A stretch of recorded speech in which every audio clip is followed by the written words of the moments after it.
أعوذ بالله من الشيطان الرجيم. بسم الله الرحمن الرحيم. يوصيكم الله في أولادكم للذكر مثل حظ الأنثيين فإن كن نساء فوق 2 فلهن ثلثا ما ترك وإن كانت واحدة فلها النصف ولأبويه لكل واحد منهما السدس مما ترك إن كان له ولد فإن لم يكن له ولد وورثه أبواه فلأمه الثلث فإن كان له إخوة فلأمه السدس من بعد وصية يوصي بها أو دين. آباؤكم وأبناؤكم لا تدرون أيهم أقرب لكم نفعا فريضة من الله إن الله كان عليما حكيما.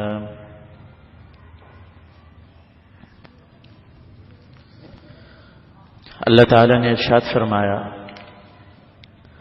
اللہ تعالیٰ تم کو حکم دیتا ہے تمہاری اولاد کے بارے میں، لڑکے کے لیے اتنا حصہ ہے جتنا 2 لڑکیوں کا ہے،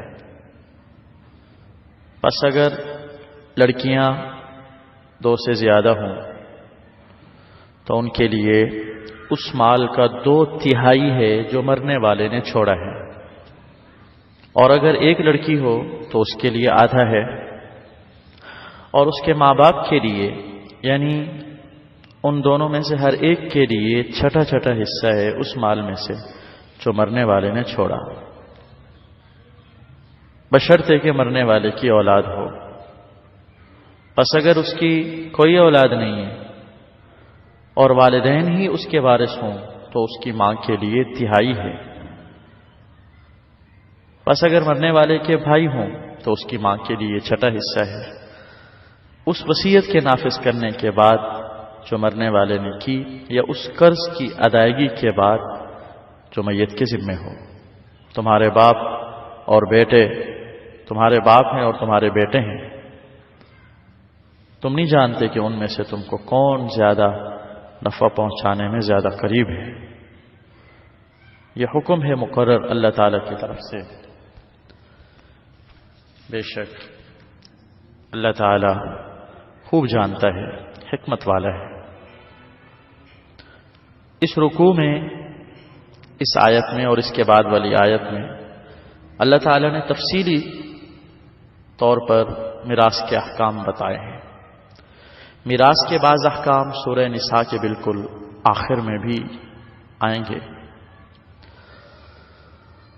اللہ تعالیٰ نے فرمایا کہ اللہ تعالیٰ وراثت کے بارے میں تمہیں حکم دیتا ہے، وصیت کرتا ہے۔ اولاد کی میراث کے بارے میں اللہ تمہیں وصیت کرتا ہے۔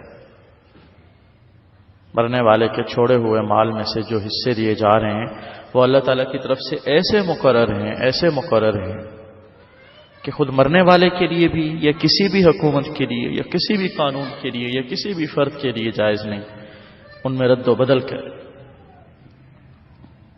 قرآن نے جس کے جو حصے بیان کر دیے ہیں وہ متعین ہے، اس کے خلاف کوئی بھی قانون باطل ہوگا۔ اللہ تعالیٰ نے سب سے پہلے ایک ضابطہ یہ بیان فرمایا، للذکر مثل حظ الانثیین، لڑکے کو 2 لڑکیوں کے برابر حصہ دے دو۔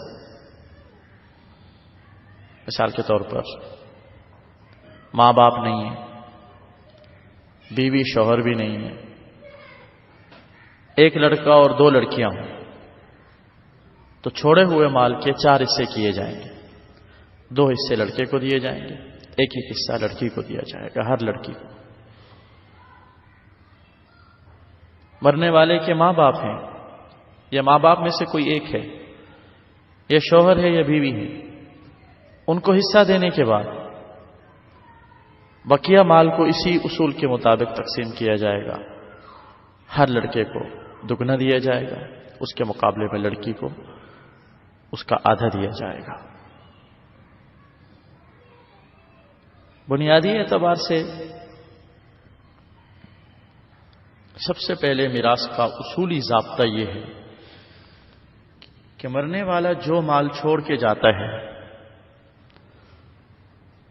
ترتیب کے اعتبار سے اس مال کے اندر سب سے پہلا حق یہ ہوتا ہے کہ مرنے والے کی تجہیز و تکفین، قبر، جو بھی اس کی ضروری چیزیں ہیں شریعت کے مطابق، سنت کے مطابق، وہ تمام اخراجات میت کے مال میں سے ادا کیے جائیں گے۔ اگر کوئی وارث خود نہیں دیتا، اگر کوئی اپنی طرف سے خوشی سے ادا کر دے تو الگ بات ہے، ورنہ میت کے اپنے مال میں سے سب سے پہلے تجہیز و تکفین کی جائے گی۔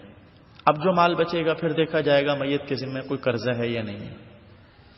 اگر قرضہ ہے جتنا بھی ہے، بھلے سارا مال ختم ہو جائے قرضہ ادا کرنے، قرضہ ادا کیا جائے گا۔ تیسرے نمبر پہ دیکھا جائے گا کہ اس کے ذمہ اس نے کوئی وصیت کی تھی یا نہیں کی تھی۔